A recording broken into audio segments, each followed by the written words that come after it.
welcome to our new global media talk show.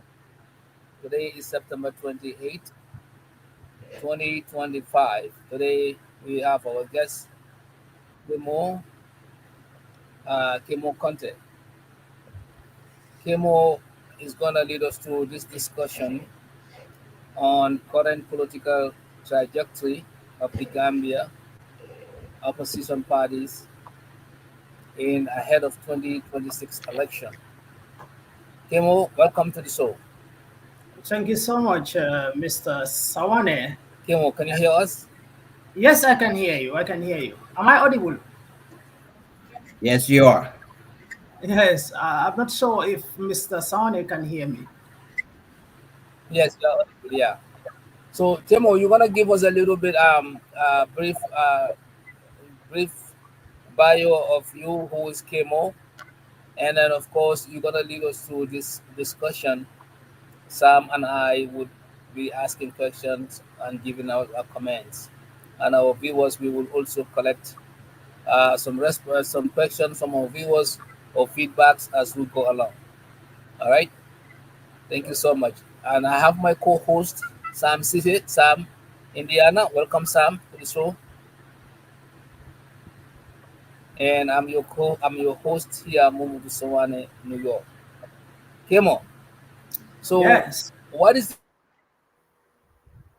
of the opposition parties in the Gambian election 2026? Thank you so much, Dr. Momodou S. Sawaneh and Brother Sam Ceesay for this wonderful platform or according me with this platform. My name is Kemo Conteh. I currently serve as a lecturer of political Thank science you. and theories of international relations at the University of the Gambia. I recently concluded my master's degree program at the China Foreign Affairs University in Beijing, where I studied international relations. Currently back with the University of the Gambia, lecturing at my alma mater, by the way.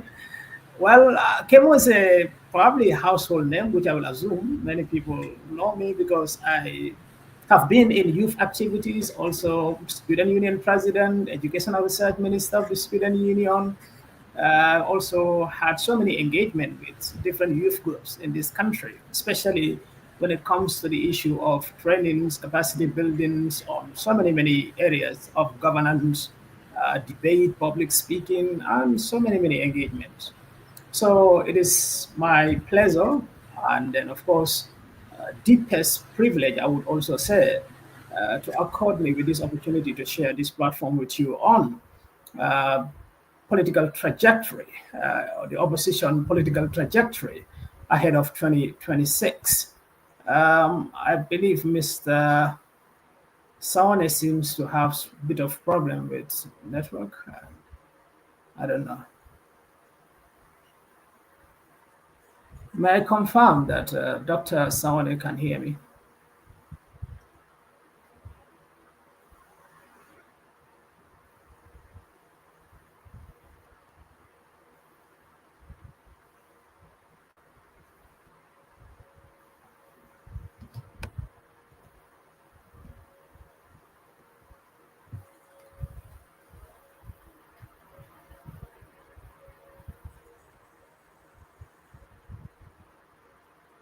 Hello, Sam. Sam, if you can hear me, I think it's Mr. Sawane's network.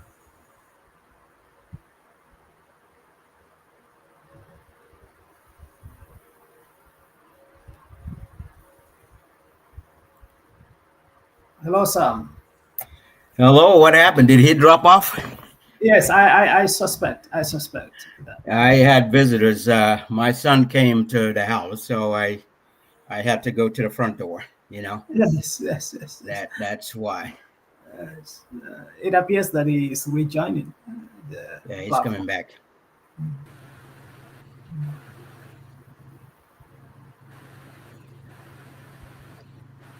Yeah. Yeah, we are live, sir. Mr. Yeah, I think I Sawane. was Sorry, I got disconnected somehow. got Yes. unexpected visitors, so I may go out Sam, in is and it my out, side but or you guys can your end? continue. Go ahead.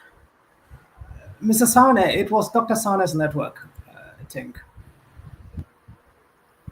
Can you hear us now, please? Dr. Okay, Sawaneh. okay, okay. Kemo is on. Yes, I Yes, am he on. is.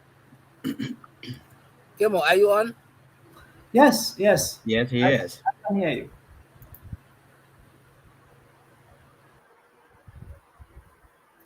Oh boy, so he's having network issue, I guess. I thought that would be in Gambia, but we also do here once in a while. We have things like that, Yes, but it's more common in Gambia than than here. yes. I make sure that I have a backup with me here in Good, case good. I have one problem, then I can bring my plan B. Switch to the other one. Yeah, go to Plan B. Yeah. Yes, yes. That's the reality at hand.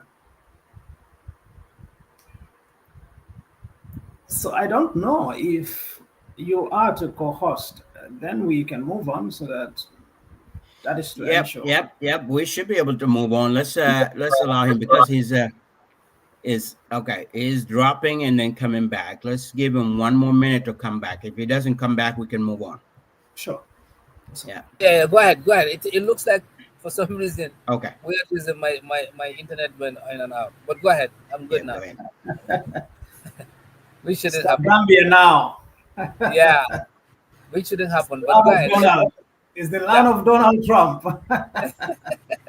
Maybe it, Elon Musk. it, it, it Elon very Musk, rarely it Elon Musk is happens. doing It happens sabotage. very rarely. It happens very rarely. But again, Yeah. sometimes in the world of technology, stuff happens. So Maybe because of he provoked the UN elevator, and then the somebody at the UN told him that something will happen in your country. It will be network as well. I know, right? Yeah. So, but Kemo, go ahead. Go right into it. Yes. So basically, just to move on to what the question was directed to, that is the opposition fragmentations, which I would call it, or the nature of the opposition heading to 2026. I think what we Yeah. see currently happening is nothing but irreconcilable passional ego among the oppositions, making life quite complicated for their followers in terms of seeing any potential coalition formation that will eventually challenge uh, the ruling party, National People's Party. The opposition seems quite fragmented. Leadership challenges has always been there, but again, also there are serious issues of intra-party disunity, which is happening within some opposition parties. We've been seeing resignations. We've been seeing exchange of rhetorics, some of which are filled with tribal bigotry and so many other, sentimental statements. And then, of course, we've also been seeing lack of unity among the oppositions on some of the key factors, should I call them denominators, that will actually serve as some strong talking points ahead of 2026. So Barrow is playing his card well.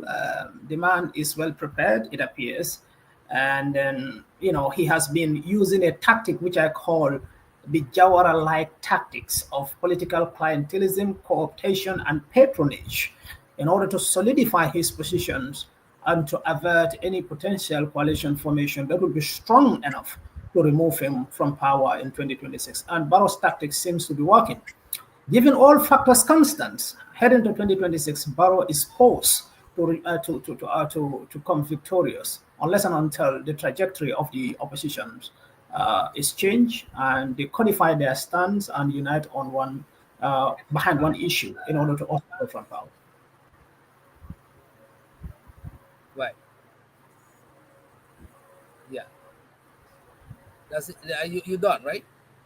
Yes, yes, yes, yes. Yes. Okay. So Kemo, currently the way things are going with the opposition parties, we know that it is definitely gonna be an uphill battle. First of all, the fragmentation that just happened during the flag bearer selection with UDP.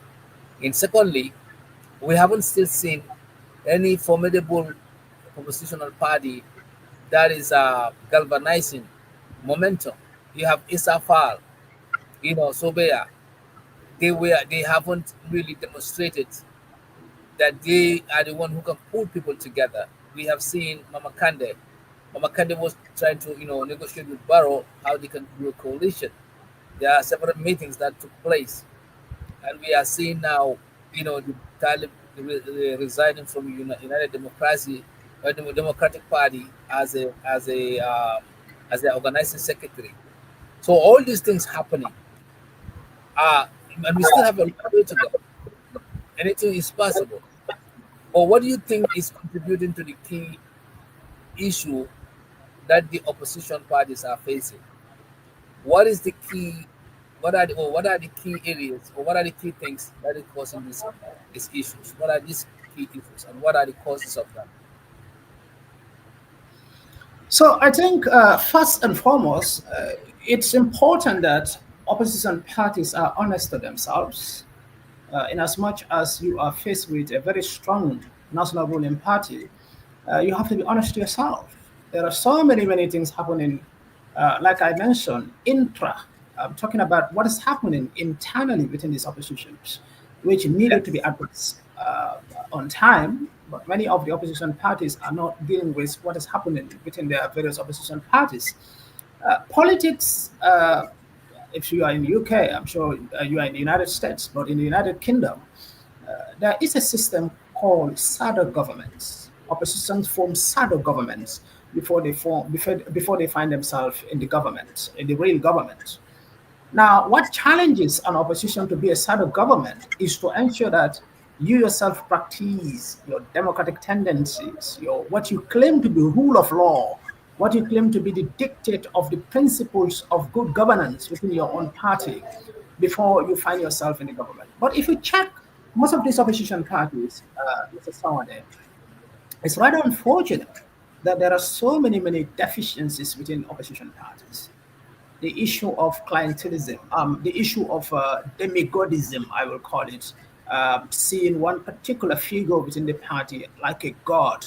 Uh, some of the opposition parties are like Iranian style of Islamic Republic, having their leaders like Ayatollah Ali Khamenei. You have opposition parties that operate like a cult-like secret society or a sort of circumcised sort of a organization. That really, politics does not work like that. Politics is an entity that embraces transcendent views, different opinions. That is what makes it interesting. Like Professor Andrew Haywood beautifully put it. He said, "What makes politics interesting because it is characterized by disagreement." That should take place within the oppositions. Opposition should act like sponges that will absorb those various competing talks, talking point analysis and thinking and perceptions. Come up with consensus, make compromises within their own. Let them appear to us that this is how we are acting, this is the best way we are acting, and when we find ourselves in the government, we are going to act properly, we are going to govern properly. But unfortunately, these deficiencies within the oppositions, no matter how long it takes, it will explode. And that is the explosion, the molten magma eruption, the political molten magma, the political volcano we are seeing in the opposition parties has been a structural challenge which had been whitewashed for many years. And now what we are seeing, especially in some of the opposition parties like the United Democratic Party, is like an explosion of something that had been cooking for several many years. And look, now Dabo, according to members or some of the people who are resigning from the party, they see Dabo as someone who have been tested and contested several occasions, and he is unable to bring what they will perceive to be political victory that will take them to Marina Pare. And these people are of the hope that if they change Dabo to perhaps Bensouda, they are likely going to get the result that they aspire for. Now, the inability to get that particular goal achieved has also led to so many resignations we are seeing right now. And if you ask any strong UDP member who's currently with Dabo, will say that we anticipated this. Of course, they should anticipate this. That is one challenge. If you go to other minor political parties, opposition parties, I think consistently what we've been seeing is that Some of these opposition parties are not, in fact, opposition parties because they are mainly disorganized. They are mainly not coherent in their own philosophies, in their own ideologies. They seem to be a kind of a firefighting political parties. They only come together to actually talk about issues when they see issues erupting that, in fact, are not, in fact, their initiative. For example, you see a protest going on. That's the time you come and said, "I'm making a press release or whatever." But you yourself internally, you don't come up with initiative that you are going to shelter the Gambians so that they can see you as a serious opposition party that can be trusted to man the Marina parade. You see that disorganization, that lack of coherency, that lack of understanding of the modus operandi, that lack of political strategy that is coherent and very, very fine to the direction of winning the hearts and the minds of the Gambian, that lack of issues of that nature eventually translating into what we are seeing right now. And for you to win election in Africa, you need to understand grassroots politics.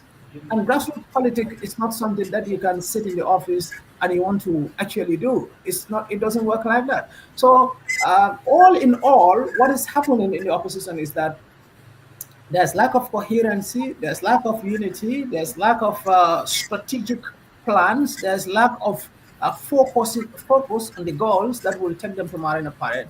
And it's going to be very, very difficult for the oppositions to remove Barrow from power, given the status quo, considering all factors constant. I think Barrow is poised to remain in the Marina Parade beyond 2026 if the situation remains. Now, uh, you mentioned a couple of things related to what the opposition parties are doing in terms of like bringing out a candidate and working behind this candidate in a collective manner. But we've seen that now we we have about 1 year and a few months before the election, right?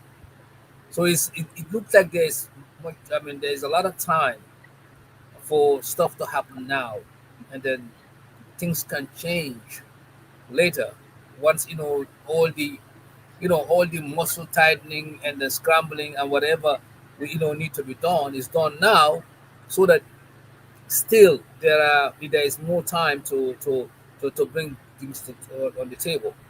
So do you think that if these internal conflicts are fixed in, let's say, in UDP, and of course other parties like Ezafal Sobea and Mama Kande's GDC and other parties started to see some progress of, let's say, you know, people like Dabo, camp, coming to their base and settling down and giving hope to the voters that UDP is there to stay. We are not affected by all these people resigning. Once all those things are settled, would you think that this opposition party can come up with something that could really lead us to bring change 2026? I'm not a future teller, but I think I can relate to that for one simple reason. I think I was on one of the television stations. I was trying to give a context of the ongoing UDP crisis. Whenever we talk about UDP, it appears that many people seem not to understand UDP. UDP is more than a political party. If you want to use the credentials of the democratic parties that operate in the liberal world, maybe in the Western world, and you want to use those features within their political party and extrapolate that within UDP or use that as a benchmark to determine the democratic nature of UDP or the way it should operate as an opposition party, you're probably going to get it all wrong. UDP is more than that. And it's important whenever we discuss whenever we are discussing Gambian politics, we try to understand UDP. UDP is a party that is strongly connected to its historic past. It's a party that is strongly connected to its historic sufferings.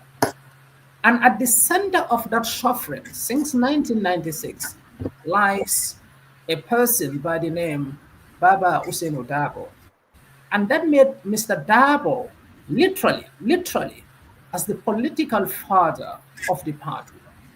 Dabo being the political father of the party eventually led to him to have two children of this party. There are children of UDP who can be seen as the biological political children of UDP, but there are others who can also be seen as adopted political children. This is why the biological political children have firmly put their position that if Dabo is to put his candidature, he is to apply for the position of standard BRC, they will not apply. But there are others who said that no, we are not focusing on that. Now we also have intention to achieve short-term political gain, even though we are going to win the presidency come 2026. And eventually, because some of the biological children fear that if Talib Ahmed Bensouda should become the standard bearer of the UDP, eventually after the election, even if UDP emerge victorious, Talib is going to betray them as they have claimed that Barrow have betrayed them. In Mandinka, they will say, "Ninkankura ye bafa, niya fundu ulanje ka borila."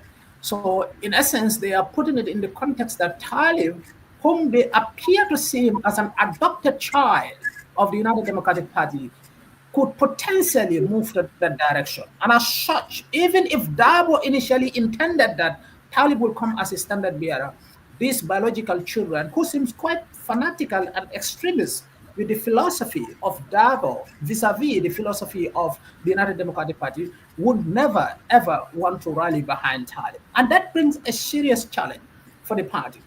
Now, fixing this problem after all these resignations we have seen the campaign manager, the national campaign manager, Karafa Sonko, resign. We have seen the communication member of the party, the likes of Kombon Sebi resigning. We have seen key figures resigning their position. Now, any attempt to reconcile this, from my opinion, at this point in time, will be an exercise in futility. It will not be fruitful. Because Okay. if you should bring back these people, there will be no trust between the party and them. In fact, in the first place, they will ask Right. them, they have resigned on a justification. So even if you bring them back, the biological kids of the party will never trust these adopted kids. Okay. Now you mentioned various terms: adopted, biological. Can you give us the definition of that? Because those are terms that I'm pretty sure they are literally. You don't mean what is said. There is a connotation or there's a meaning to that. So, and also, why would somebody be adopted and biological? Is this is a family organization or family political party or some kind of political party? So, I need you to elaborate on that. Thank you so much for these brilliant questions. First and foremost, like I said, UDP is anchored on its historic suffering. You will remember or you will recall when Yankuba Davo, Talib Ahmed Bensouda, and Rahim Malik Low started attacking each other on the issue of flag bearership some months back. Dabo was very frustrated by this internal rift among some of the key players of the party, especially those that are manning positions in their respective regions, or maybe councils or wards or wherever they could be. Dabo was very disturbed by this conflict. I remember when Dabo was speaking on this particular conflict, he was very embattled by his emotion. He went further to say in his speech that Lamin Damundiba, the prayer that Lamin Damundiba, all those fallen heroes of UDP have made to UDP, the prayers they made for UDP to progress, the fighting, the intra-fighting among these small boys and lady will not actually lead to the collapse of this party, suggesting that Dabo also believing in the historic suffering of this party. Remember, UDP, you have to have that belief that people suffered for this party to exist. And at the center of that suffering lies Usainu Dabo. And that actually earned him the title Baba. Usainu is not called Baba for a mere sort of according him with some respect as it is common in our Gambian society. This Baba has a political connotation that at the center of the party was him or has been him, and he withstand all these sufferings and challenges. And that Baba eventually happened to have two children in this party. There are people who entrust Baba as Baba, the real sons. These are people who believe in that Baba philosophy, not in the context that he actually gave birth to them, but in the context of him standing for Gambia, dying, willing to die for Gambia, going to jail for Gambia. They see him as the political father. And being the political father, these people strongly believe that he has actually a great intention for the party and perhaps for the Gambia. Now, those Right. who truly believe in that will never oppose him because they accord him with that father title. And they become the biological children, biological political children of Dabo. But for those who still want to challenge that status quo, and they are members of the party, are not, they are viewed by these biological kids as the adopted kids of the party. And any extreme believer in Baba Usainu Dabo's philosophy or his intention of the party will undoubtedly regard any other person who's resigning today as an adopted kid. An adopted kid can leave the father and the adopted father anytime and join another person. But a biological kid is not likely to do so. So politically, this is the I'll dichotomy in I'll get back to the phrase that Jankuba Dabo mentioned. Anytime he realized, quote, that the Talib will be the flag bearer of this party, he will find himself somewhere. So, is it in that conversation or in that context, do you see Yankuba as a biological child because Talib becoming a flag bearer, or do you see him as as an adopted child? Yangoma has been the biological child of the party. One, one simple reason. Him believing that What is if the Hussein reason? Dab, him believing that if Hussein Hussein put up his application for the position of standard BRSF, that he will not apply, make him an automatic biological kid. Okay, Now, but Yangoma, he was not the only one who probably intended or who probably said that, even though they didn't come outright to say it. just anybody who believes that Hussein should be at the center of the show is a biological child, and he should not be opposed as the biological child, given the political orientation within the UDP. So what do But you call anybody, that? What do you call Sani? Amadou Sani. Amadou Sane is a biological child of the party. In fact, it's not even a biological. He's part of the founders. He's part of the principal founders. You cannot even call him a biological But child. he He's a he principal. contested He's a against principal Dabo. founder. Yeah, But he's a principal. he contested Yeah. against Dabo, just like Talib put him in his application. Now, So how do you? Amadou case is different for the fact that Amadou is at the center of the formation of the party. One.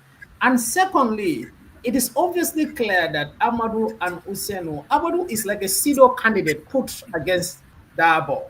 Obviously, anybody within the party, even if you look at the manner of the vote, you know obviously that Amadou was never posed to win that primaries. So Amadou was basically a sort of a pseudo candidate in order to reflect the democratic credentials within the party. But that was not Okay. actually So now this is why people who can read along the lines, like lawyer Lamin J. Dabo, which I will ask you, what will you, is that one also a biological son of the party? Because this is why, like, different people have a different opinion. If Amadou Sane was posed as to show democracy of the party, he was being asked, or he put himself there to validate that, then some people can question that as well. And this yeah. is why wonders never ends, because you are looking at all these things that you are bringing out, which are very sensible things to mention. Now we can see the whole picture why perhaps Talib didn't move forward with his candidacy, because again, we are not insiders. But if Amadou could be poised as a to make the things valid democratically. Who knows what else could have happened? This is what I've been saying. The point is, UDP is more than a political party. It has some sort of understanding of its historic past. It's so much connected to its past. So Amadou Useno is like you have two people who supported each other's idea, but let me put you against me as a kind of a pseudo competitor, but you are not the real competitor. This is to surface some kind of political competition within the party, democracy within the party. That's what it appeared to show. But obviously, even if you look at the voting pattern, you look at the number of votes that Amadou has, you tend to ask yourself, where did Amadou got that confidence or get that confidence to even go against Dabo? But even those biological kids I was talking about, none of them talk about why Amadou should stand against Useno. Because they understand that Amadou and Useno, as well as the So, lawyer, they are almost at the same so, level so, in so, so, terms of so believing in now, that historic past. now, if you are an adopted child, which you will label Mhm. them as those who are willing to go against Dabo toe to toe. Now, if you see all these things, you are adopted, and you see, all these, I mean, tricks, or bringing Body Toure, all these people that definitely they are in they are alliance with lawyer Dabo, and acting as a competitor. Now you started to question yourself, what is going on? And everything happened after Talib submitted his application. Now you started to question what is going on. I mean, body tool from where? I mean, like Amadou Saleh, who has been in jail, for UDP, has suffered, and he came from Bansan, the same place we were saying. So now you're gonna decide to say, okay, what is the point? I mean, this is not a no go area for me. So some of these people like Loyal Lamin, J Dabo, they were perhaps in the whole entire ride, just to see how it all entail, and then see maybe if they can make sense of everything after the ordeal. But at the end of the day, we saw what happened with him. So perhaps other You know, candidates also are like that. Who knows? yes, I think UDP had a serious problem during that moment. The point is, the point is, had Talib gone ahead with his application, Candidacy, yes. he's very likely he's very likely going to win the primaries. Very likely going to win the primaries. And the point is, just look at Why some do of you the why key do you members. say that? Why do you say that? Obviously, Talib has done his homework well. He did his homework well. One second, um, Talib was in fact appears to be someone who was promised that he is likely going to be the standard bearer of the party. You look at, But there's no evidence. I But mean, there's no 2024 evidence for heading. that. I mean, like there are numerous. No, there are Um, evidence. There are there there are are, there numerous. are There are numerous evidence to show. There audios are and videos evidence to and show. writes up that says that they are reporting that, because they say that Baba never promised Talib that, because there's no tangible evidence to show. It might feel Yeah, and but look like that. sometimes but that tangible evidence might not be found. However, the projection we've seen within the political arena in terms of how Baba seemed getting closer to Talib, the way he was demonstrating Talib, the way he was demonstrating Talib in some of his Mhm. tours and other issues, we have seen a kind of, so even when Dabo was heavily critiqued happening because he is the party's organizer, I mean, a mayor of a municipality, and the party leader sharing the same vehicle, taking their heads out, at equal length, waving at people. So that appears to signal so many political promises or so many political optimism in the side of Talib. And I think Yankuba and his team were quite conscious of that on time. That's why they created some sort of a trigger of that will eventually make the party leader to speak to address that matter. And that was what eventually happened. I think the status quo was set in such a way that Talib seems to be quite emboldened and eventually thinking that, yes, I am there, and I can make my way through.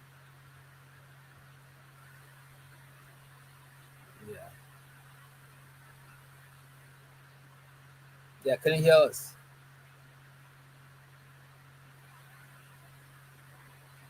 Hello? Kemo. Okay, so our guest seems to be frozen. Let's give him a minute or so. So we were talking about how Husseinu and Talib, how their introductions were for the past couple of years. Talib might be thinking that he's the one who's gonna probably lead the United Democratic Party based on their interaction, based on Husseinu's trust. So even though there's no tangible evidence that that happened or took place, but most people, and of course, Talib might be thinking or might be hoping that this is an opportunity for him because we have seen his tablet, I mean, like posters and a whole lot of things all over in UDP. I mean, like events. If he was going, doing, tours around. So this is what Chess Kemo was talking about. He, so it might not be a tangible evidence, but the belief, usually the belief that carries people. So I think the disappointment came was when Talib realized that after his application, the nine more people applied, or even maybe they applied before, but the information just came out. And then after seeing Amadou Sane and Bori Ture and others who had never applied before, kind of trigger something. And we were waiting to see if Kemo can give us some ideas what is happening because he's essentially mentioned an adopted child, which an adopted child and a biological child, which is kind of like something new in our discussion here. I never knew that there could be an adopted child for a party, and and I never knew that there could be a biological child for a party. So now I'm probably, if I had to join any party, I would question that if I'm adopted, so I know my position. Dr. Sawaneh. So I was just Doctor, feeling some of the discussion that we had to our audience. Um, since they are watching. But go ahead. Where you stop? So you said that like I think you stop. You know where you stopped, right? So you can just finish it up. yes, if you may help me, I Yeah, think yeah. I You spoke. said that like you were talking about like how Bori Ture and others are all in there, and then what would somebody like a biological child would be thinking? Hey, wait a minute. The only person who has ever applied for this position was Lamin J. Dabo in last election. So now, when Talib applied, the information others might apply before, but the information never surfaced, and even Husseinu one was even not announced. Like prior to Talib's like submission of application. So once Talib's applied, then all these people came out, and then um, what was so even like mind blowing or might be surprising was that Amadou Sane of all people, who was there with Dabo since day one, went to jail and did all stuff. So was So, even like at I the was took saying, immigration. like I was saying, So Mr. so Sawaneh. so so the process itself also, if you look at it, which we should also look at it, then UDP must have put together very very smart operation that looked so democratic because nobody would be out from outside if you're not insider to know this was some of these things might be made up or so because to make it look democratically process election process. And then I also heard from one of their external affairs speaker who mentioned that IEC was involved just to legitimize the process. So I'm pretty sure a lot of work, a lot of thinking has been put into this so that the person they knew, again, the elephant in the room, which is Talib, was really been noticed that he wanted this position, and then the leadership had an insight, perhaps, and then they knew probably he was gonna apply, and perhaps they got him. They got him. If you look at the whole picture, because Talib coming to this, he probably think he could win even if he goes toe to toe with Dabo. And you yourself mentioned that if Talib would have continued, he probably would have won the election. But now, what is the guarantee that the process would allow that to happen? Based on the fact that we see nine more people came out of nowhere and surprised all of us, beside Lamin J. Dabo. So again, if you are if you are a stepchild or a non-biological child, Adopted, adopted. adopted child, you might call it, you still have to look at this and say, wait a minute, what is going on? Is this something right? Did I even should I even be here? So these are all things that we have to look at. And I'm pretty sure we don't know because we are not an insider in UDP. But if we had to look at all this from all angles, that like it is prone to debate, you know, and perhaps whoever will believe in anything, but it's something that is debatable. Yeah, but go ahead. Yes, just you made a couple of things clear already. So I think given Talib's time, already there were people who were optimistic that Talib uh, will actually win the prize had he continued with his application. Yeah, and those people did not actually take this out of uh, context or in vain. However, they also informed themselves with some uh, preparations that Talib has with regards to his election. You could even see the nature of the resignations, how it is taking place, and those high-profile figures that are resigning. You might ask yourself, why are they resigning at this particular critical juncture if they are not aligning themselves with Talib? So potentially, what we show is that you talk about Mr. Sane's case and Body Toure's case. Body and Sane are not even the biological or adopted kid issue. They are not in that category. These people are at the center of that historic suffering I talk about. They all went, if you remember the Solo Sanden case, they were all part of it. They all went to jail. They were all, Bori was pivotal. He was the main lawyer for the people. He was at the center. But you could even see after the election the way they were shaking each other's hand, it's like we are in this together. We came to accompany you. It's just a kind of a democracy used as a facade to hide the true identity of what we are trying to concoctedly build as our process. So Dabo is projected. Look at the vote margin. It's like the voting in the Chinese Communist Party, where Xi Jinping is projected to win for several hundreds of votes when the competitors are having 2 votes, 6 votes, 3 votes. So you look at how it was voted. Of course, we can still call it as a democratic process because it is the model that is tested here. But Talib's case, the reason why still I agree with some of the people, I perceive them to be biological kids of the party, essentially to Dabo, seeing Talib as an adopted kid. These people feel that Talib is not at the center of this historic suffering. He's not at the center of the ordeal that the party went through. They see him as a bourgeoisie kid who But, is but, born. but, but the same thing you could say, or you could also say the same thing to Yankuba Dabo and Roy Malik Low. They were not at the center. This is why they cling to their biological father, and they said we are not going to compete against him when he's applying. So if if Talib had made that pronouncement, according to some people who claim that he also made similar pronouncement, but he still went ahead to apply. So they will still Right.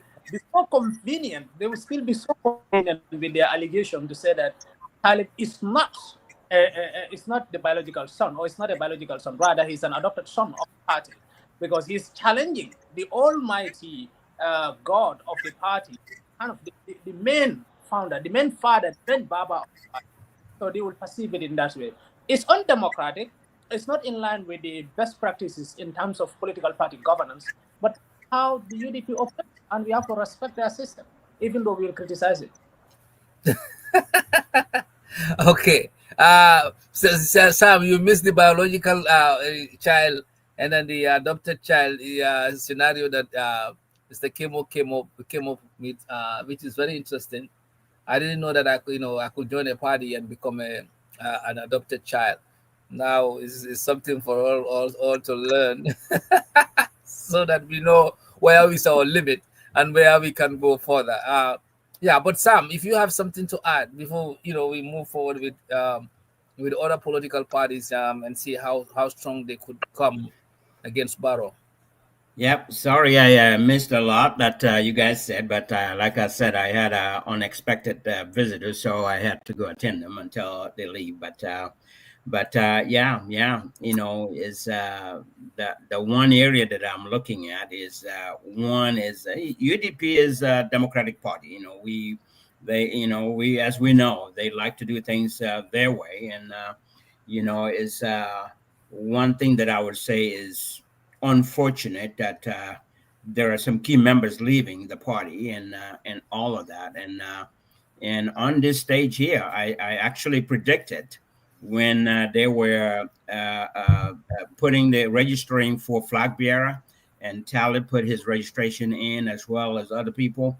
I did mention on this stage here, I'll be surprised. I said I'll be surprised if he didn't win that flag bearership, that he will go out and run for independent, run as an independent candidate. And that is what's unfolding now. Um, is good and bad. Is bad that it will divide the country. I mean, not the country, divide the party into two different groups. So which gives President Barrow the leverage to actually win 2026 elections, because if you think about it, if UDP has, let's say, if UDP has, I would say, just a bulk figure. I'm just going to pick a number. If UDP has 300,000 voters, right? And all of those voters were supposed to vote for UDP in the 2026 election, or let's say 250,000 of them will be voting in 2026 for UDP, which means whether they're following Dabo or the Dabo diehard people, or Talib's people that really love Talib because he was part of UDP, or still part of UDP, and the like. So if they split like this, guarantee it that there are some people that will part ways as well, and we've seen that will head towards Talib's direction and go with him to go vote. I don't see them taking half of UDP's vote. I don't see that happening, but they will take a good chunk of voters out of there. Well, which narrows the UDP's chance of winning 2026, because if they were supposed to have 300,000 votes and now and expecting 250 to vote, and out of the 250, say they have 200,000. I'm just giving them numbers. These are not real numbers. I'm talking hypothetical. From a hypothetical standpoint. So if they were to get 200,000 votes from the UDP members, now with Talib going on his own, that is going to minimize that number to a smaller number, which will favor President Barrow.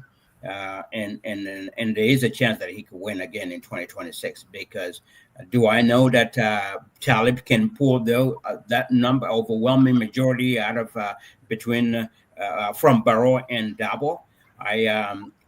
Yet to be seen. We don't know. I don't know. I won't predict that one, but I'll be surprised if that happens. I'll be very surprised, because Talib is well known in the Combo area. If you go, and that's where the majority of the voters are, if you think about it, in the Western Division there. But a chunk of them are in Yankuba Daba's area, right? Who is a diehard UDP. So it's 2026 elections is going to be very tough to predict, but I can see some things happening or coming down. Thank you so much, Yeah. Sam, for adding that. So what I want to ask is that, so now we know Talib perhaps is probably gonna go on his own, which we saw some videos yesterday with MC Cham and them, having a meeting, and they're saying that they left the opposition behind. They are looking for the Ngul. So that if you leave the opposition behind, so what does that entail? That means they left UDP behind because they are not the issue. They're going after Barrow. So I look at their team. I mean, I just say, okay, so this is where we're heading at. My question to you now is that now you have, let's say you have Talib camp. Let's perceive them as an opposition party or group. You have the Sobea Esafal, who is also out there campaigning, and you have Mama Kande, and perhaps other this guy, what's the Keba Madi Bojan, and other small parties. Do you think in your analysis or in your view, do you see any kind of full coalition happening among these other parties with UDP or without UDP? What do you think is possible here, Kemo? Yes, Talib did not tell us whether he's going to form a political party or not. He didn't tell us that. And he's still a member of the United Democratic Party. But as I said, all indications are pointing to one direction, that Talib is likely going to go on his own. Um, in the sense that he's going to make a decision to leave the United Democratic Party. He's still a member. He just resigned from the position of organization. But if Talib, I'm sure he's a smart politician, understand the potentials of having a strong with Safal and Makande, even though Safal, Sobe, and APP seems a little bit weak in the country. Mama Kande also losing most of his members, especially those in the URR and Barrow, and coming together. That coalition, I don't see that coalition taking Barrow to such extent. It depends on how they calculate their move. Because, to be honest, will maintain his grip in the KMC, but also having some from the UDP also may diminish that bit. But in the West Coast, Yankuba Dabo has gotten so much momentum in the West Coast region. And then Banjul Rahim Malik Law will undoubtedly oppose Talib there, or any coalition that Talib is leading in that place. So Talib winning the 2026 presidential elections with any possible coalition is very unlikely. I think Talib can only be a factor that will determine the outcome of the 2020 election if and only he becomes the standard bearer of the United Democratic Party. That must also help to bring these small opposition parties to support him. But Talib going alone with these very fractured, very weak entities because they call themselves opposition parties, I don't think so. That will make Talib to create any potential political risk for Barrow. Okay, so now you are you could say that, but if you look at it mathematically, Talib might not take half of UDP, but let's say he gets the quarter, okay, hypothetically, and get quarter from Barrow. And then the undecided voters, even though some people will argue there are no decided voters in the country, or if Talib can grab Barrow and a quarter from Barrow, or at least huge number of people who don't like Barrow, and they will not vote for Barrow, but they would rather vote against UDP because of whatever reason. Those people, Talib will get that. That's the idea for them. Now, Talib been in UDP for so long, potentially he definitely would get some good number of people, silent voters in UDP, who feel like Dabo probably, don't have a chance to win. So now you have those two camps. Now it's left to again how they're gonna operate. If they have good political folks who can show them the path, by either common coalition. It will come to the matter of who is willing to lead that coalition. Let's say Mama Kande and Issa, and then Talib tabled, and Keba Madi Bojang. If these people can have an agreement coalition, Talib will be the X factor to destabilize Barrow and UDP to make that coalition work. He's the only one who has that capability, because there are people in Barrow that don't want to be part of Keba Madi Bojang or Isafar, but they would rather go with Talib. We've seen that in KMC electorate. Now you have people in UDP that don't want to be for Dabo. Now they're going with Talib. So depending on that coalition, who they put as a flag bearer, or if they can agree, that could be a potential force, because now Barrow could be weakened and UDP could be weakened. This is just a hypothetical, you know, game plan that could work. But depending on, again, this leadership process, everything comes to flag bearer problem. This is always Gambians' issue. You give one person a chance, they dance to it and say bye bye. We don't know you. Just like what we saw, couple of Drammeh did it, Barrow did it. So usually that's the problem. Even if they have that coalition thing, agreement, whatever, once they're in that seat, they get absolutely assume absolute power and no negotiation. But if that trust can be built and they happen to agree, that's the elephant in the room. Then there is Talib become the person to use. He can go to UDP and say, oh, all the places that we have visited, all the connections that we have made, and you guys know me, there's a hope this way.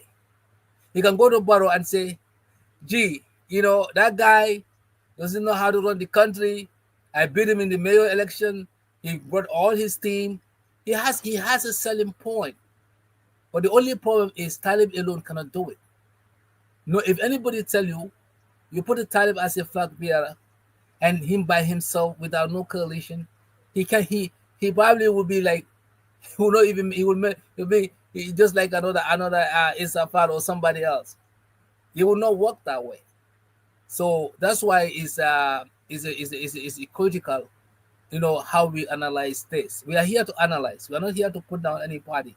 UDP is the most structured party that we have ever seen. Their basis is unshakable. They are very loyal to the core, and then we are all that UDP went through a lot. They are the savior of the Gambia during Jammeh's time and up to today. So you can't take that away from them. But the situation that happened now, nobody planned it. I'm not saying nobody planned it. Maybe they planned it, but we didn't know about it. Nobody could see this coming. Us as the people who analyze. UDP So, claim. and it's unfortunate, we would say too, because nobody will want UDP to break up like this. So what I'm trying to say here is that this is a chess game. It comes down to that, and mathematically, it comes down to how everything unfolds. Nobody can say that Barrow has a ticket, a flight ticket to the third term. No, because we don't know how this situation is going to unfold. Because Barrow is vulnerable. Because you know why? It's a whole list of things that is not going right in that country. And voters are looking somewhere. I'm telling you. But if they turn around and they look at this other place and this place, they say, nah, even though I don't like this, but I cannot go with this. So now the voters are looking. So again, the way the plane field, the way it's going, we have to wait for Talib or any other party to come, maybe a couple of months, what they decide. Will he stay with United Democratic Party and solve the issue? But you also mentioned one thing is that the trust will not be there. So, I cannot say anything is not possible. If I had my way, I would recommend him to go back and reconcile with United Democratic Party and run behind Dabo, so that the base can be solidified and they can probably attack other voters, or probably other coalition or parties to collate with. But again, we don't know how that's going to unfold. So these are all scattered things out there. But I will allow you to come in.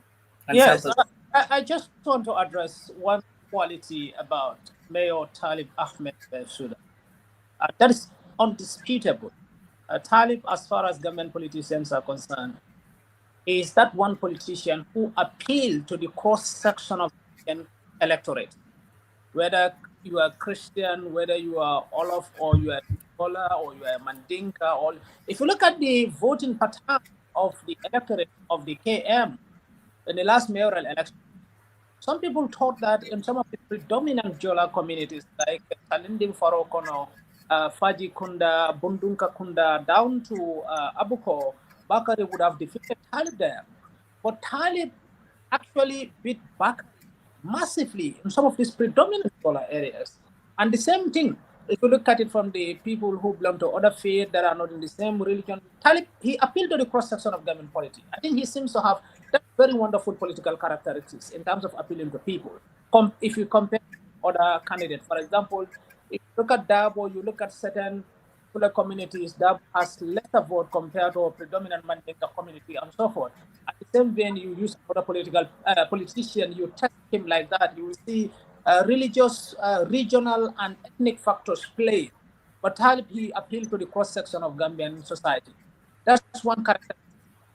And that's why the issue of undecided voters, the issue of will all play to the advantage of Talib pension. But where the main issue remains, because today, according to Gambia Bureau of Statistics, significant amount of the population of Gambia is currently residing in the West Coast region. And Yankuba Dabo's popularity in the West Coast region, for those of us who live in the West Coast, is growing minute is growing minute after minute because the community trusts him a lot. They see him as a freedom fighter. They see him as an anti-corruption fighter. People listen to him a lot. And given his, I would say not the way he hate Talib, but Talib's candidature, the way he actually detested and the way he's vehemently campaigning against it. I think if Talib should come as a standard bearer, be it him leading a coalition or coming alone, it's going to pose huge challenge for him in the West Coast. And unless and until he can secure Yankuba Dabo, which is a no-go area, because Yankuba see himself as a biological child of the party, adopted son who intended to oppose the actual father of the party. He will not align himself with that. And he made this thing clear from the get-go, from the political tussle started between him and Talib Ahmed Bensouda. So the reality remains this, like the issue you put forward. You see, UDP is more than the issue of understanding. Dabo is widely respected. And anybody who is UDP and call himself I UDP, irrespective of candidate issues, would still follow that, will actually be with Dabo. Of course, there are people who still hold UDP dear to themselves, but they still want to achieve that short-term political goal, which is to get a standard bearer who is going to win election, even though the person is going to be what they claim to be Barrow-like candidate. Barrow come, he was part of us, he was us, and later he just kicked us out of the cabinet, and he went solo to form his own political party and brought our enemies behind him, and now they are just playing at. That's the thinking of some members of the UDP. And they also have the same fear that Barrow come that is likely to happen, which in fact there's no data or there's no scientific fact to actually establish that particular perception or that particular fear. So I UDP is in a very delicate position, but I think also needs to calculate quite well before he take any move. Because remember, people resign from UDP, joining him. Some of these people are very frustrated. They are young, they are able, they are to work in any civil service or anywhere because they are identified perhaps as opposition or probably they and they really don't want to die unemployed. They want someone who can achieve short-term political progress so that they can also manage certain positions. So if these people are coming, these are people with short-term interest as well. They are not there for you just because you have political interest, but they are also there. So I think as someone who perhaps a case made them to resign, you have to calculate quite well before you take any decision. Because Talib is at a political crossroad at this point in time. He can make himself politically to go to the climax of the Gambia's political relevance, but he can also get it all wrong, perhaps to the dust of the Gambian political climax. And that is very likely. He can progress based on how he plays his card, but also he can be abandoned and forgotten if he does not calculate quite well on the next move he should take. Because Next election, if Talib should contest against Dabo, against Barrow, and he lose 2026, his political relevance will completely die out from the Gambian politics. Yes, that is so true. Just like if he had run, if he had stayed in the contest for flag bearership, and then of course Dabo, if Dabo beat him there, his relevance was also gonna be gone. Now, Sam, do you have anything to add before we wrap it up? Yep. I kind of agree with him in a lot of areas, but I do want to say that, for the sake of our country, the best practice, my best advice would be for all of these political parties come together and form a coalition. I believe that would be the way to get And the who to will be get. their leader? Who will be their leader? Well, I mean, they will go through primary elections, and if they can agree, that's what I'm saying. If they can agree and come to a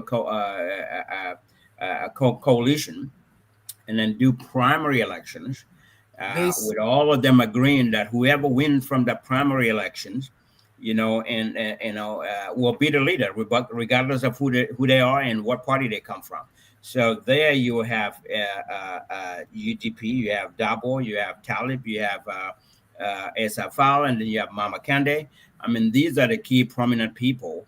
If they can bring their parties together and their people together and are on talk and agree this is what we need to do, and prior to doing that, I think it'll be good also to let the Gambians know who all of them are. And we've heard their names, we know them, but not everybody knows them because if you think about it, historically, people follow their leader, not the other leader. They don't even listen to what the other people say. They don't watch their rallies that much. They're not interested in it because they are diehard this particular party. So if they can merge and become one, and do, I always say this, do a presidential debate where Dabo stands here, you have Esafal here, you have Mama Kande here, you have you will not Bensouda see here, that. and maybe Halifa Saleh here also.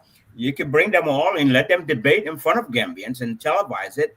Let Gambians see who really has the capabilities and who has the plan for Gambia, who has a better plan, in other words. That is what is going to really change a lot of people's minds. Once they come to that, then after that they go to primary elections, and then at the end of the primary elections, whoever wins there, at that point they will all understand and agree that they will rally behind that person and let that person lead. And if that happens, yes, I can say that Barrow will go up. Without that, if they all continue to stand on their own, well, the good thing is our elections are based on simple majority, if I remember correctly, from the 1997 Constitution, simple majority. If it was absolute majority, I can tell that from my analysis, I don't see any one of them that is going to have the absolute majority, which means 51% or more. I can't see Barrow having that. I can't see Dabo or what is his name again, Talib or Halifa Salah or Mama Kande or even Bensouda having that. So coming together will be a good coalition, and that will be way forward, and have one flag bearer that they will all support and have that person lead. If they do that, there's a chance that we will change the country. The country will come to a change. We will take Barrow out. They will take Barrow out. But without that, I think it's going to be difficult. Everybody is getting a small piece of the pie.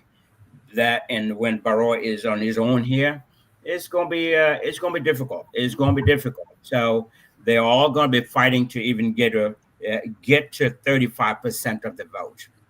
If Yeah, they stay separated like this, they will be fighting to get to 35. Those who get to 35, they will barely get to 35 or tip it over.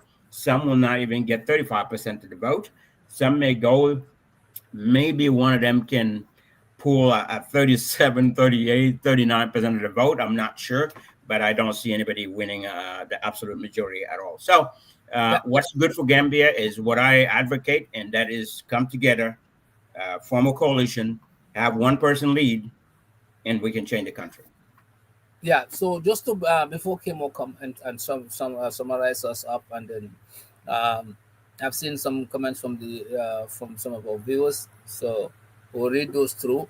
But just to pinpoint one thing, Isafar once mentioned that with simple majority, one party can win this thing if that party can pull, I think, either 20 something percent or 30 something percent. I mean, I don't know the numbers, but he mentioned something Yeah, like that yeah. If mathematically. it's simple, simple majority is simple. It's Yeah. simple. So Whoever has the most majority, that's it. So yeah, anybody, yes, yeah, that's anybody what I'm can saying. do that. Anybody So can win. but the thing is, I don't know how he bases his analysis on or observation. But if you look at UDP, last election they got 200,000 votes. I mean 200 and change, right? I don't know what is the percentage of that. Was it around 20% or 20 something, I twenty don't 7%? remember. Yeah.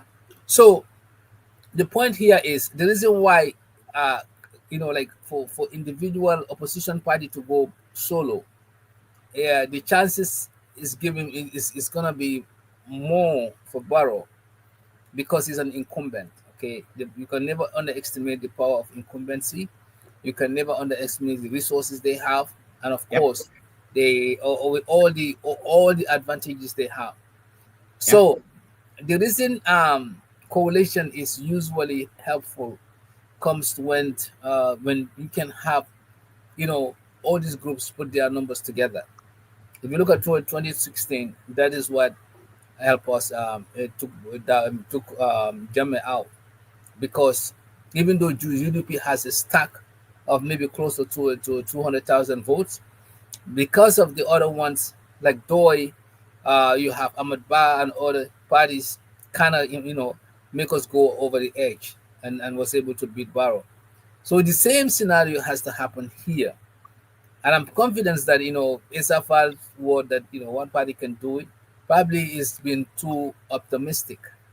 But if you look at the trajectory, if you look at the way things are, mathematically it will be very difficult to do that. So the best thing is to come together. The question that lingers and the elephant in the room is who's gonna lead.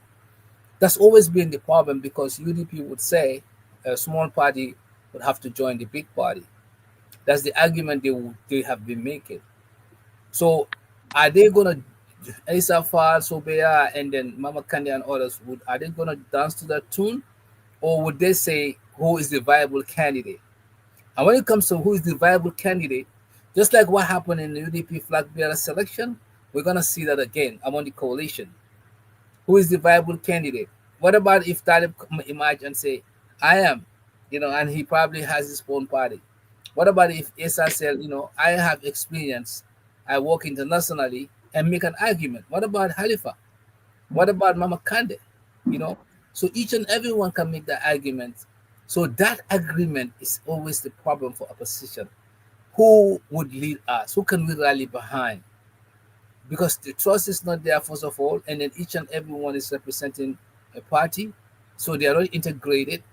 So their identity is still the same, they remain the same. They didn't come and dissolve their party and come as one.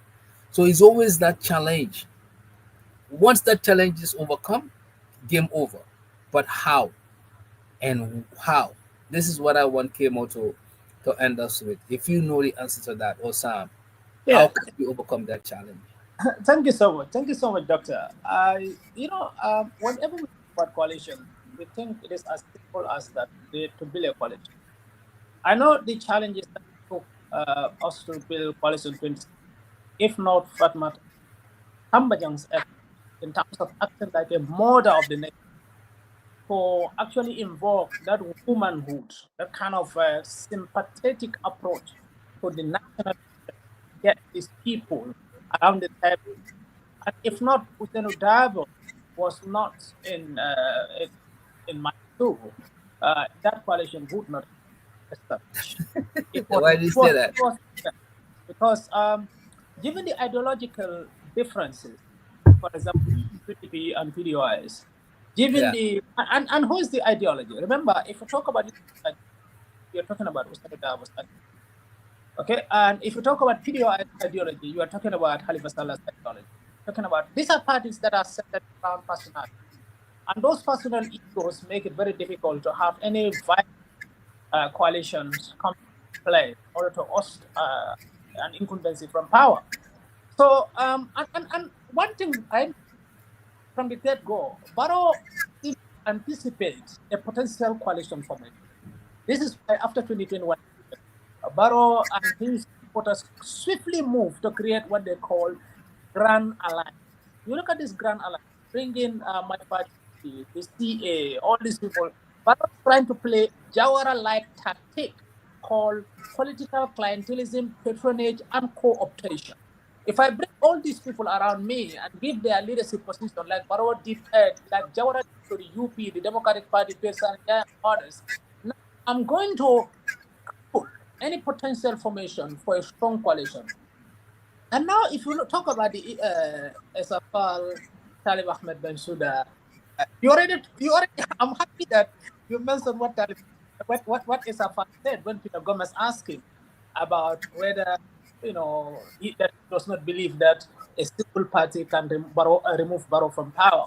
Esa was very quick to tell him that, yes, he still hold the belief that one party can remove Barrow from power without a coalition.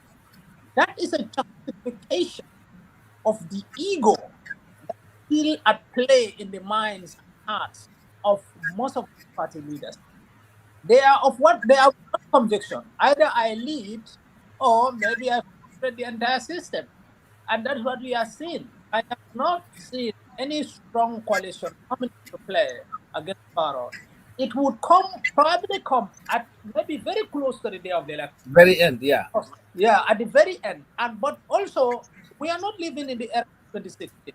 See, so many factors play against Drammeh. There are issues that were quite severe, which coupled with his latest pronouncement against certain tribal groups, the issue of migration, so many issues were playing, enforced disappearance, and those were factors that continue to punch in the hearts and minds of many. And his rhetoric against the Mandinka population also added to galvanize anger against him, and also the tech of Senudabo and his support to girl. People think that we need a united front to remove them, and that also add momentum to Fatmata Tambajang's plan of getting this vibrant coalition. So right now, Barrow is very cautious, even though we are seeing this spark of pocket of protests, other violations, but he's still very cautious in terms of his pronouncements and other issues. He wants to have a smooth sailing across the bridge in order to arrive at the 2026 victory. So, and that need to be clear. I think, of course, I agree wholly. A possible coalition is going to give tough time to Barrow, but Barrow also and the NDC are not folding their hands. They've started their work long since 2022. These people have started their work. They come up with the grand coalitions. They're still reaching out to communities. They are on constant politics. They are ensuring that they decentralize. They are building bureaus. Indeed, yeah. I have recently served as a facilitator for one of the training conducted at the bureau. I look at the structure of the bureau. I was shocked. I said, "Wow, what type of bureau is this? So strong, so solid, it's a fantastic." And you have those different kind of bureaus of that nature across the country. That shows that this is a party that has calculated well. They want to continue being relevant in Gambian politics, and they want to still have the Marina Parade. And I think it's going to be very difficult at this point in time, unless the opposition play their act right. They have to do away from emotion. The problem of government, I think, is the problem of the emotions of the party leaders. If you talk about coalitions are not formed out of charity. They are not formed out of generosity. They are formed out of compromise. You need to compromise in order to reach a consensus. People don't want to come and compromise. People don't want to, let things go. The issue that Sam talk about, it has never been possible to get Gambian party leaders on the same stage for them because if their followers will tell them, no, don't go to the stage. We will not allow you to have debate with ABCD. He is more vocal than you, and all he's going to make you as a laughing stock or whatever thing. So we've figured out democracies are immature to get candidates around the table. Behind the podium, explain their policies to us. We still think that we can hold them there and still portray them as the best candidate, still rally behind them, convince people to vote for them. In the end, whatever they do, we can still, I mean, say our party, our party, our party. But I mean, our individual candidate will never be exposed. So that is also problematic. It also unveiled the lack of democracy, internal party democracy, in many of these opposition parties. And that is what has been the challenge of this country. Because we see leaders as, well, they are more than human. They are not human. So, and that's bringing a huge challenge for that matter. Yes, thank you. Thank you, Sam. Thank you so much. Thank you, Sam. You any final thoughts on that? Then we can wrap up. No, I think it's yeah, we can wrap up. Definitely, I do want to thank Kemo for his time. Really, Kemo, we appreciate you very much and appreciate your input in the Gambian politics. I think at this point there's a lot of noise in politics right now. We all have to wait and see what's going to come up. But it's hard to predict anything at this time. But again, I'm going to stick with what I said before: is a coalition. A coalition is better, even though a simple party, one single party, can take 26 elections. That can happen since it's a simple majority. So a simple majority is very simple, and any party can win depending on who has the most, the popular vote. But to be on the safe side and to be fair to Gambians, I think a coalition will be better, where they go through presidential debate and then they go through primaries, select one flag bearer, and that will be the person everybody will be behind and support that person to win, and most likely that person will win as well. So I think that's what's fair to the Gambian people at this point. But anything can happen. Any party can win. So we just have to stay tuned and continue to talk about it, continue to analyze things as they unfold, and see what happened. But thank you, Kemo. Thank you very much for your time as well. And Dr. Sawaneh, thank you. Thank you, Sam. Thank you, Kemo. Your final Thank, words to the audience. thank you so much, Ms. Dr. Sawaneh and Sam. I really appreciate this platform. I think this is my second appearance on the platform, and I think people are doing amazingly great, because this is all, in one way or the other, I would call it, it creates a platform for unfiltered discussion. Because if you looked at some of our outlets out there, they are all affiliated. You don't say certain things, you are not invited if you don't seem to be otherwise to them. So, but this seems to be very, very unfiltered. It actually receive real mindset and perception of the people, which are quite unfiltered. And I think that's quite important in terms of making our democracy solidify. We have to be honest with our opinions. We have to allow these transcending different views to be heard on different platforms, so that we can take the nation forward. Because I think one of the biggest problem of our polity and our democracy in the Gambia is that this issue of people massage realities, I mean, trying to feel that, well, I belong to someone, then I should not speak anything against that person. I think that is also taking our democracy backward. And I appreciate the role that you are playing and the outlet is playing. I will encourage you to go ahead. And I also encourage the audience to continue following this platform for the wonderful work it has been doing. Thank you all. Thank you so much, Kemo. Thank you, Sam Ceesay, the veteran, political analyst, and of course, um, thank our audience. They've been so much interactive with their comments. It could be found on the link which I would share with you, Kemo, and of course, Samu has access to that. But um, this is for Gambia. We are here to analyze from impartial, point of view. Again, like sometimes we have to be critical to either parties or all parties, just to make sure that we bring the best out, but with facts. So some of these things are our opinions, but again, we are at a crossroad. We need help, and I think our country needs really this kind of events or this kind of programs to bring sensitization to our voters and of course our leaders and bring them accountability and transparency. Kemo will invite you again on other subsequent topics that are related to national matters. So be in the lookout. But again, thank you so much for your time, and then have a wonderful Sunday. Sam, thank you so much for your time. Thank you all. Rest of the day. Thank you. Yep. Thank you all. All right. Okay. Bye now.